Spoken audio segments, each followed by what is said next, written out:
Վիճակագրության կնոջ դերակատարումը մեծացել է Հայաստանում եւ թեկուզ հենց ելնել է մոտիկ խոսակ որ լսվի։ Վիճակագրության կնոջ դերակատարումը մեծացել է Հայաստանում վերջին շրջանում ու գնալով մեծանում է, հենց եթե մեկնենք զբաղվածության տվյալների, թե քանի տոկոսն է զբաղված կանանց եւ տղամարդկանց, կինը ցույց է տալիս, որ կինը գերակշիռ դեր ունի հատկապես թեկուզ պետական կառավարման մարմինների Ես ձեզ մի բան ասեմ, օրինակ Հայաստանում IT սեկտորում աշխարհի մասշտաբով Հայաստանում կանանք ներգրավվածության աստիճանը ավելի մեծ է, բայց օրինակ ղեկավար դերակատարման մեջ էլի հիմ պատկերն է։ Ես այդ օրինակը բերել եմ մի քանի օր առաջ IT սեկտորի ներկայացուցիչների հետ աշխատանքային նախաճաշ ունեցա, որտեղ IT սեկտորի երևի մի 20-25 ղեկավարներ մասնակցում էին եւ նրանցից միայն մեկն էր կին, այսինքն 90 եւ ավելի տոկոսով տղամարդիկ են, չնայած աշխարհի միջինով Հայաստանը կանանց ներգրավվածության առումով IT ոլորտում երևի 3 անգամ ավելի շատ է ներգրաված։ Հիմա ձեր կարծիքով կառավարությունը ինչ պետք է անի, որ A.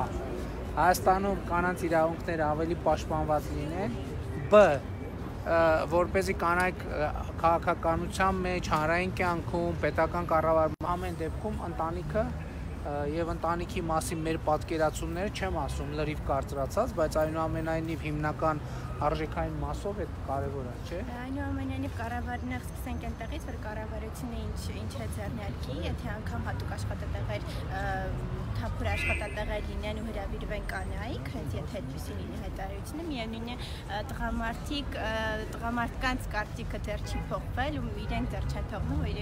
իրենց կանայք ավելի շատ առաջ գնան, ասենց ասած, իրենք սիրում են, որ օրինակ եթե լինեն ինչ-որ միտեղ աշխատում են, ոնց որ չեն սիրում, որ կինը առաջ գնա, նախ այդ ոնց որ հայի ավանդական կարծիքն է, էլի, բայց այնուամենայնիվ կարելի է նմանատիպ ինչ-որ աշխատատեղեր ստեղծել, որոնք հատուկ լինեն հենց կանանց համար։ Բայց այդ արդեն եղավ դիսկրիմինացիա։ Հիմա տեսեք, մենք օրինակ ազգային ժողովում ունենք որոշակի քվոտա, ճիշտ է, որ կանայք ոնց որ ասենք, հա, այդ առումով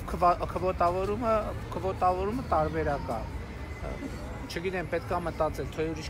քվոտավորման եղանակներ կան, թե չկան, բայց այնուամենայնիվ կարծում եմ ամենակարևորը պետք է ուղերձերն է, որ կանայք իրանք պետք է ավելի ակտիվ եւ ավելի նախաձեռնող լինեն։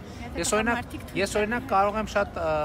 վստահ ասել, որ այն դեպքերում, երբ որ որևէ նշանակման պարագայում կա երկու հավասարազոր թեկնածու եւ նրանցից մեկը կին է, մյուսը տղամարդ է, ես նախընտրում եմ նշանակել կնոջը, բայց ցավոք սրտի միշտ չի որ այդ ակտիվությունը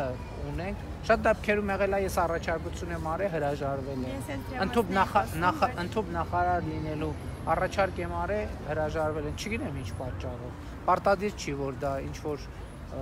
մեր պատկերացրած պատճառով